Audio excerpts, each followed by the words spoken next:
Welcome back to another episode of Truly Hoops, where we're truly all about NBA basketball. And over the past couple of weeks, I've really been keeping an eye on, team movements, player movements, coaching movements, and it's been very controversial to start off with. Of course, we've had, the controversy over the Chauncey Billups signing over there at the Trail Blazers, and maybe some fans, having a little bit of backlash on Damian Lillard, which leads to all these talks about Damian Lillard possibly moving on for the Trailblazers this season, asking for a trade and all that jazz. And I'm sure a lot of contending teams are keeping an eye on that, as are the fans of the Trailblazers. We've also seen former coaches who've been with teams for a long time also move on. Over there at the Dallas Mavericks, we have Rick Carlisle, who's moving on from the Dallas Mavericks over there to the Indiana Pacers, so it's going to be very interesting to see how they go this year. And then Jason Kidd, a former assistant coach at the Lakers, is now the head coach of the Dallas Mavericks. So there's been a lot of movement, and it's definitely going to be very interesting to see, how these teams look moving forward with their new additions of players and stuff, which they pick up in free agency and so on. But a particular move that I want to talk about today, and you can probably tell by the title of the video, is the Lakers' new hiring of their new assistant coach, David Fizdale. And first of all, I just want to talk about, the man David Fizdale, the coach David Fizdale. I've seen many interviews, on the jump. He had a bit of a stint on the jump there, and just the way he talks about basketball, you can tell he's very, very intelligent, and obviously he's a good coach. He's been successful in this league, already. But particularly I want to talk about, his time back at the Heat and what LeBron James thinks of David Fizdale. He's always spoken highly of David Fizdale. And the thing that stands out to me about what LeBron James said about, David in the past is he's a people's people. He invests in the players. And I think that's something that the Lakers very much lacked, this year as opposed to last year.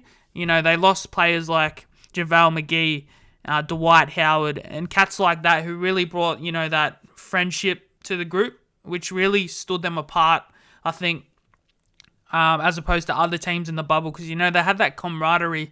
Cats like Jared Dudley, who was there this year, but I just didn't feel that they had that sort of friendship and that, that camaraderie to, be successful in the playoffs, and you saw them, come undone in the playoffs.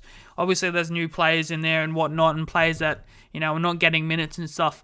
But I just felt like the camaraderie really let them down this year, which was a massive strength for them in winning the championship in previous years. And I just think with that combination with Frank Vogel and David Fizdale, they're sort of similar blokes to me, and I think they can really bounce off each other. Obviously, Fizdale already knows how to coach LeBron, and obviously they had massive success over there in Miami with D-Wade and LeBron doing their thing, and I just think, this addition is very underrated. Obviously losing Jason Kidd is a massive loss, but he's gone on to bigger and better things. But I just think, it's a very underrated move, and, LeBron is obviously signed off on the move, and he's happy with it, and I just think, bringing his experience with LeBron, he knows how to coach him. He knows how to run plays with him. He knows how to do, what LeBron wants a coach to do. It's also got me thinking whether this is a ploy to maybe move on Frank Vogel in the future and have Coach Fizz as his successor at the Lakers. I'm not too sure. I know Coach Vogel signed on for next year, but, they didn't really succeed in this year's playoffs. Obviously, AD was injured, but, some of the blame has to go to the coach because he didn't get players to step up. He's obviously not playing out there, but, you need to, come up with ways to get your players motivated and make shots. So some of the emphasis has to go on the coach always. So whether that's a ploy to bring Fizz in eventually, I'm not too sure. But for me, Vogel's doing a good job there at the Lakers. I think it was the injuries. And I think if they make some trades, I think, they do need to get rid of Dennis Schroeder. He's asking for $120 million. And I just think, the Lakers last season offered him as much as they could. And he obviously wants more, and, Magic Johnson's already coming out and saying he's not a Laker. So it's going to be interesting to see whether or not they bring back Schroeder. It's also looking likely that Kuzma's going to get moved on as well, and I think, that's been a long time coming. He's, can score the ball and all that, but he's just too inconsistent. And, Schroeder and Kuzma really struggled in the playoffs last year, and, in times like that, when your star player's injured, you really need to come together and, play lights out. You've seen it with the Clippers, playing lights out. Reggie Jackson, cats like that, playing unbelievable. And, no one really stepped up for the Lakers. I think Schroeder had a donut in one game, and Kuzma's just always inconsistent.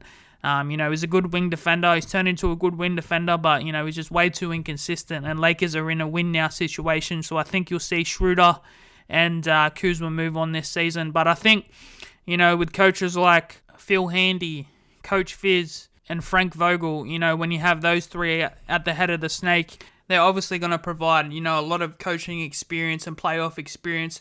And I think they're going to share some commonalities that's going to help with that camaraderie, as I spoke about before. So I think this is a great move moving forward for the Lakers. I think LeBron's going to be happy with it. And I think with some good off-season moves, bring in some new faces and maybe some old faces as well. Maybe you bring back a Dwight Howard or JaVale McGee. Bring back that championship vibe that we only saw just last year. And I think the Lakers will, be in good stead for the last couple of years of LeBron's prime. But let us know in the comments what you think about this move from the Lakers' perspective. Is it good? Is it bad? For me, I think it's very underrated.